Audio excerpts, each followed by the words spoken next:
once you've done your business plan and got a revenue line, you need to work out the sales plan that's going to deliver that revenue. Having done that, you need to think about the resources required to deliver that revenue. So in this service plan, you can see that we've already filled in the revenue line from your business plan, and we've filled in the start date for your business plan.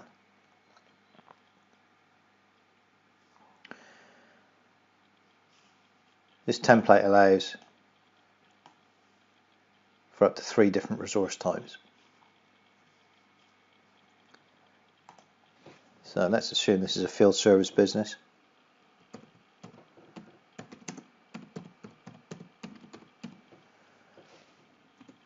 And the first resource we need to think about is field engineers. For each resource we have to fill in 3 things: the productivity if they were 100% utilised or utilisable, and we state productivity in terms of the revenue per month that each resource can sustain. The maximum utilisation of sort of the real world maximum utilisation that you can get out of the resource, and what it costs you for that resource, each of those resources per month. So I'm going to assume that my field engineer at 100% flat out can earn £6,000 a month. I'm going to assume the utilisation is 60%. I'm going to base this on historical estimates, looking back at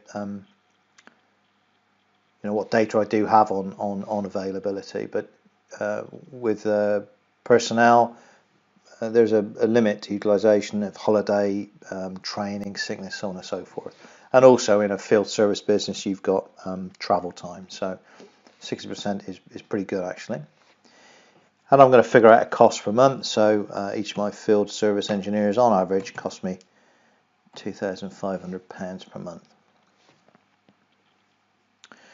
So you can see here it said, okay, well, with this productivity at this utilisation, I need 5.56 field service engineers. Well, that's not a very convenient number, so I'm going to round that up to 6. So it's saying at this level I need 6 field service engineers to deliver me £20,000 worth of revenue. It's going to give me an actual utilisation of slightly under 60%, 56%. It's going to cost me £15,000.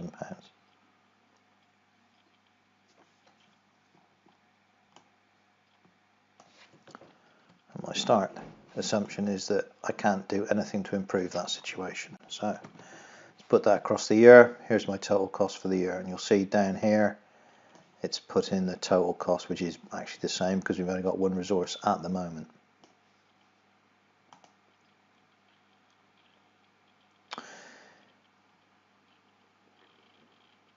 So this cell leaps out here, which is saying, okay, well in August we're going to need, as the business is growing, we're going to need 7 field engineers unless we do something. So whilst this is fine at giving you a cost line for your, or here a cost line for your business plan to feed back into the business plan, you might also want to talk to the service manager and say, well look, I don't really want to pay for another service engineer. So suppose we could increase this over time. I'm just going to do it in a lump here.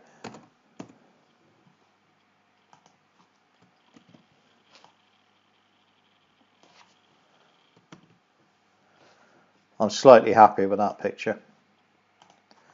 Okay, so if the service manager manages to increase utilisation, then at least it puts off this hire for another 4 or 5 months. So as well as feeding back into your business plan your forecast costs and hire costs, don't forget you need to spend money on hiring this person here. It also underpins a conversation with the manager concerned about what can we do about these numbers. I mean, what can we do about productivity? So I could equally say, well, okay, if I can get productivity per head to slightly more,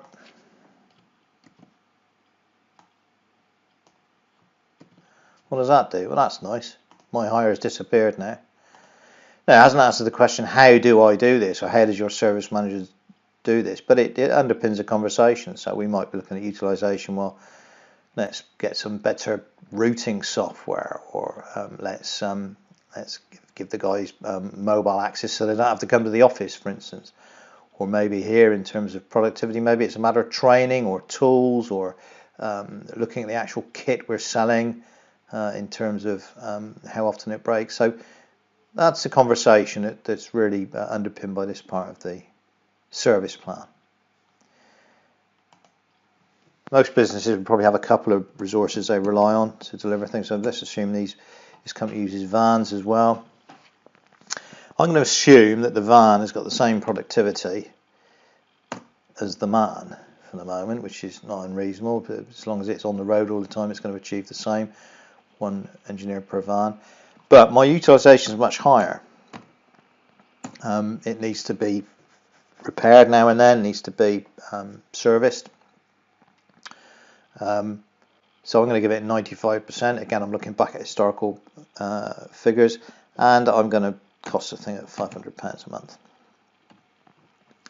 So this gives us the requirement for vans. You'll notice it's different. So it's saying actually I need 4 vans to support 6 engineers at this utilisation. Now clearly, if I drive up utilisation, if I get it to 100%, I need the same number of vans. But at the moment it's saying, well, perhaps get away with slightly fewer vans. Again, I'm going to assume no improvement over the year. And in fact, this is probably somewhat less easy to improve. You might get a better lease deal, and certainly where this goes up, I'm going to assume that's gone up as well. But other than that, I've got less flexibility. Anyway, so it's saying the number of vans I need, which is flat across the year. Utilisation remains below 100%, but here, you know, we're pushing it a bit. So you might be saying, well, yeah, I'm still doing with 4 vans, but one breaks down, I've got a problem. And you see down here that we've kind of added in both sets of costs here. So this is giving us a total for the 2 resources, and here's your overall profit after these resource costs. This won't appear in your P&L anywhere because probably these things are both in overhead, so it's not like a direct cost. And again, you take this figure, which is your vehicle costs, and put that back into your business plan.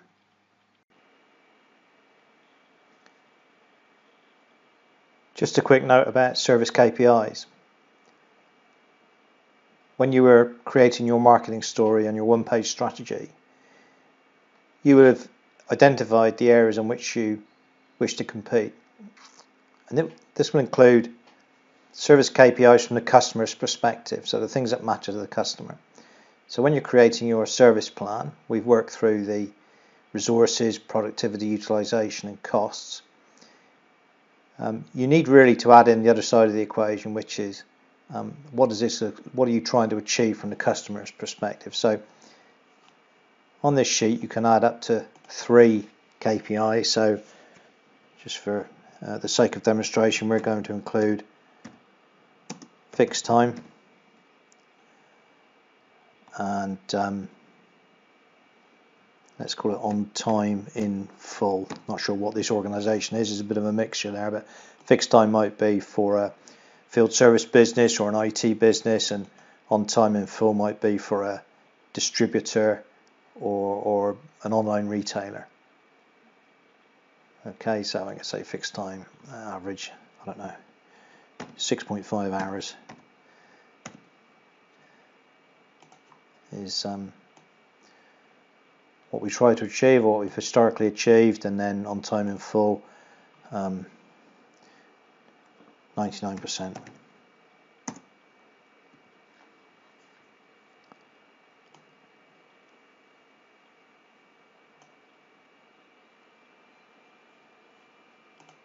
So you might say, okay, but these numbers are fine, that's what we've historically achieved, what our customers expect, and I just want to make sure that I can achieve that throughout the plan period. Or you might say, I want to improve this, and I want to get my fixed time by the end of the period down to, let's say, an average of 6 hours. So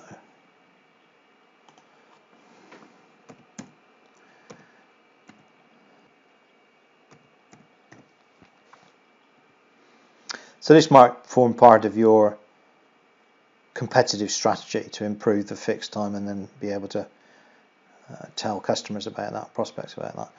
Hello. Clearly what you need to do is balance this. So above where you've been talking about number of resources, productivity utilization, you might have optimized that for your profitability. But if you haven't put sufficient resources in, perhaps you won't be able to achieve this customer outcome. So you might say, well, actually, in order to achieve that, I need a higher level of resourcing than I've historically had or I have now, or I might need a higher productivity utilization rate. So you need to balance these two sides of the service plan. Now, clearly these, in the same way as perhaps your productivity utilization KPIs end up on the main KPI sheet, these service KPIs, once you've built your service plan, will end up on the KPI sheet, which is where you manage the whole business.